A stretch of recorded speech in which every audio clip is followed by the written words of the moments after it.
आए कुछ दिनों से अगर इंटरनेट और सोशल मीडिया पे आप खबरें देखते होंगे, शायद आप खुद समझ नहीं पाते होंगे कि हमारे समाज किस दिशा में जा रहे हैं। मणिपुर की जो भी घटना है, जो फिलहाल काफ़ी ट्रेंडिंग में चल रही है, जो इंसानियत पे एक सवाल तो उठाता ही है, क्या हमारी समाज की इंसानियत इतनी भी गिर सकती है? जो हमारे समाज की रहने वाली माँ और बहन बेटियों के साथ इतनी बड़ी दरिंदगी, किस तरह से मणिपुर में युवकों ने महिलाओं को निवस्त्र करके सड़क पे घुमाया, फिर उनका वीडियो बनाया, यहाँ तक उनके साथ सामूहिक दुष्कर्म भी हुआ। और फिर जब इनका वीडियो वायरल हुआ, तब जब पुलिस और सरकार जब एक्शन में आए, तो अब ये मामला कहाँ तक पहुँचने वाली है, ये तो आने वाला समय के गर्भ में ही छुपा हुआ है।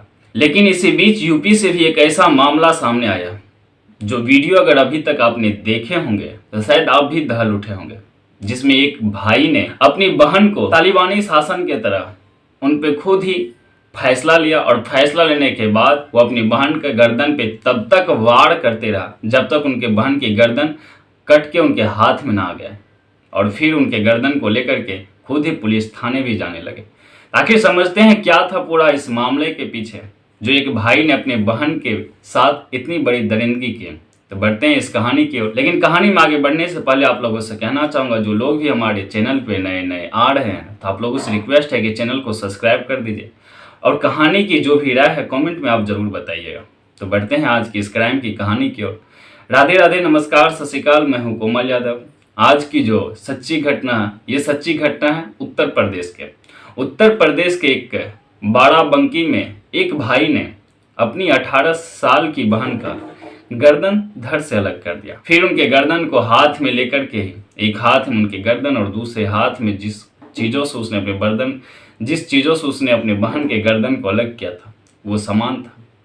फिर वो लेकर के अपने स्थानीय पुलिस थाने की ओर बढ़ने लगे। समाज के कई लोगों ने उन पर नज़र दिया, कई लोगों ने हिम्मत करके उसको रोकने का भी कोशिश किया, लेकिन जो लोग भी उनके पास जा रहे थे वो लोग पे ही आकर्षित हो जाते थे। लोग भी डर से उनके सामने नहीं जा रहे थे, लेकिन कई लोगों ने उस जाते हुए लड़का का वीडियो बनाया, और वीडियो बनाने के बाद फिर वो वीडियो पुलिस थाने भी भेजे, और तुरंत पुलिस थाने में कॉल भी करते हैं। कॉल करने के बाद बताते हैं कि साहिब, हमारे गाँव के एक लड़का है, जो लड़का शायद अपनी आपा खो बैठा है या अपनी मानसिक संतुलन को खो बैठा है। उनके हाथ में उनकी बहन की गर्दन और एक हाथ में गर्दन के काटने वाला औजार है। साहेब, आप इस जगह पे तुरंत पहुंच जाइए, क्योंकि इस लड़का की जो बिहेवियर है, ये देखने से लग रहा है कि ये लड़का अपना मानसिक स्थिति खो बैठा है। पुलिस वाले भी जैसे ही इस पूरा घटनाक्रम के बारे में सुनता है, तो पुलिस वाले भी हैरान हो जाता है, परेशान हो जाता है, क्योंकि ये पहली ऐसी मामला था जो इंसान कत्ल करने के बाद फिर उस कत्ल के सबूत को लेकर के खुद ही पुलिस थाने पहुंच रहे थे। और इतनी दरिंदगी के साथ कत्ल करने के बाद वो इंसान जो जा रहे थे, मानो उसे कोई डर की परवाह नहीं, उसे किसी चीज़ की खौफ नहीं, मानो वो लोगों को दिखा रहा था कि मैंने बहुत बड़ी काम किया है। लेकिन पुलिस वाले भी जब ये पूरा मामला को जानते हैं, मामला को जानने के बाद पुलिस भी तुरंत घटनास्थल पे पहुंचते हैं। जैसे ही घटनास्थल पे पहुंचते हैं, तब तक वो लड़का अपना घर से 800 मीटर दूर पहुंच चुका था, मानो पुलिस थाना आने ही वाले थे। पुलिस थाने की गाड़ी आती है, फिर पुलिस वाले ने मशक्कत करके उस लड़का को अपने गिरफ्त में लेते हैं। गिरफ्त में लेने के बाद जब लड़का से पूछताछ होता है, शुरुआत में तो लड़का कोई भी चीज़ बताने के लिए राजी नहीं होता, मानो वो इतना आक्रोशित था जो कुछ भी बकने के लिए राजी नहीं था। और फिर कुछ स्थानीय लोग जो होते हैं, जो उनके पीछे पीछे मानो वीडियो भी बना रहे थे और पुलिस वाले को इन्फॉर्म भी कर रहे थे, साहब इस घटनास्थल पर आप तुरंत पहुँच जाइए। पुलिस वाले जब उन लोगों से भी, स्थानीय लोगों से भी पूछता है, तो वहाँ जो खुलासा होता है, वो खुलासा हर किसी के लिए हैरान करने वाला और परेशान करने वाला था, कि आखिर एक भाई इतनी बड़ी सज़ा कैसे अपने बहन को दे सकता है। फिर जो घटना का खुलासा होता है, वो घटना का खुलासा हर किसी के लिए हैरान करने वाला और परेशान करने वाला था। ये पूरा घटनाक्रम बाराबंकी के फतेहपुर थाना के एरिया मिठवाड़ा गाँव की है। मिठवाड़ा गाँव में ही एक भाई बहन अपने परिवार के साथ रहते हैं। भाई का नाम रियाज और बहन का नाम आसिफा होता है। भाई बहन भी इसी गांव में रह रहे थे, लेकिन इसी बीच आसिफा जो होता है, उसको एक लड़का से मोहब्बत हो जाती है, जिस लड़का का नाम होता है चांद बाबू। चांद बाबू भी उसी मिठवाड़ा गांव के ही रहने वाले होते हैं।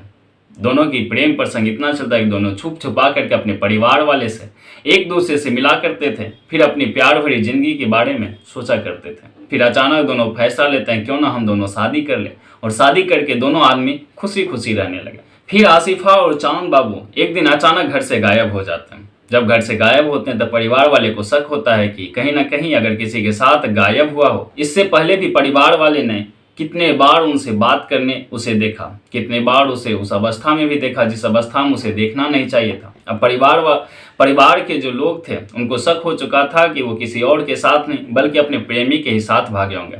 परिवार वाले थाना जाते हैं और थाना में जाकर के उनके ऊपर एफआईआर दर्ज करवाते हैं। पुलिस भी हरकत में आती है। पुलिस तुरंत ही उस लड़का को गिरफ्तार करते हैं, फिर उस लड़की को भी बरामद करते हैं। फिर बरामद करने के बाद वो लड़की परिजन को सौंप दिया जाता है। अब लड़की जब अपने घर पे पहुंचते हैं तो उस लड़का को वहीं से जेल भेजा जाता है।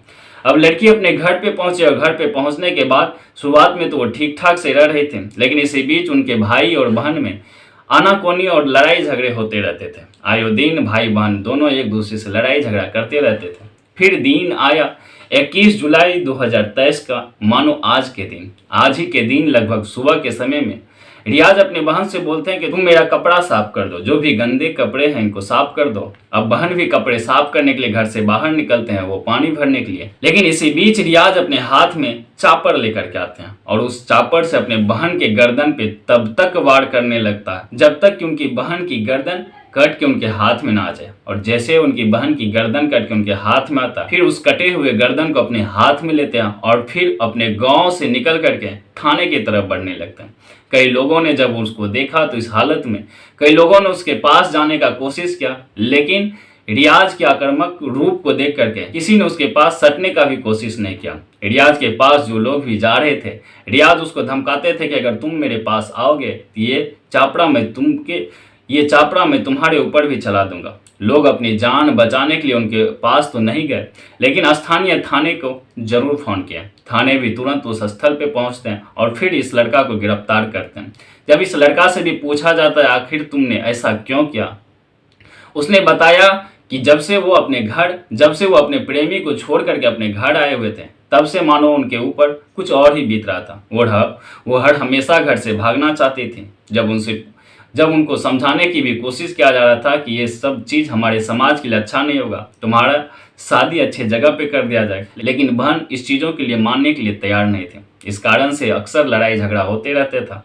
अब प्रेमी जेल में था, इस चीज़ों का भी वो काफ़ी ज़्यादा विरोध कर रहे थे। परिवार वाले थक हार गए थे, लेकिन जैसे ही मैंने उसको कपड़ा धोने के लिए कहा लेकिन वो मेरा बात नहीं माना और मुझे गुस्सा उठा, जिस कारण से मैंने ये पूरा फैसला लिया। फिर पुलिस वाले के सामने रियाज ये भी कहा कि उसकी बहन ने परिवार का इज्जत को तार तार कर दिया, इसलिए उसे अब जिंदा रहने का कोई हक नहीं था।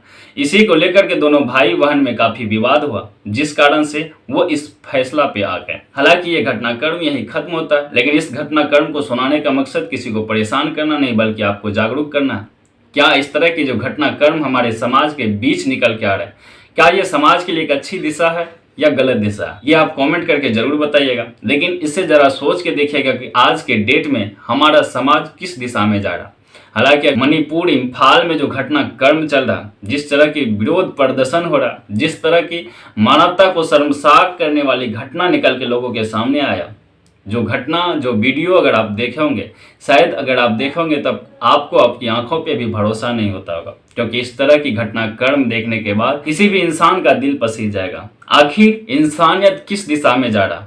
जिस माँ के गर्भ से हम पैदा लेते हैं, उसी माँ की आबरू पे, उसी बहन के आबरू पे हम हाथ डालते हैं। जिस बहन की रक्षा के लिए हम अपने हाथ पे राखी बंधवाते हैं, उसी बहन को भी कभी कभी मौत के घाट उतारने से भी पीछा नहीं हटते हैं। हालांकि आज यहीं तक, फिर मिलते हैं कल एक नई कहानी के साथ। तब तक आप खुश रहिए, अपने परिवार का ध्यान रखिए। जय हिंद, जय भारत, वंदे मातरम।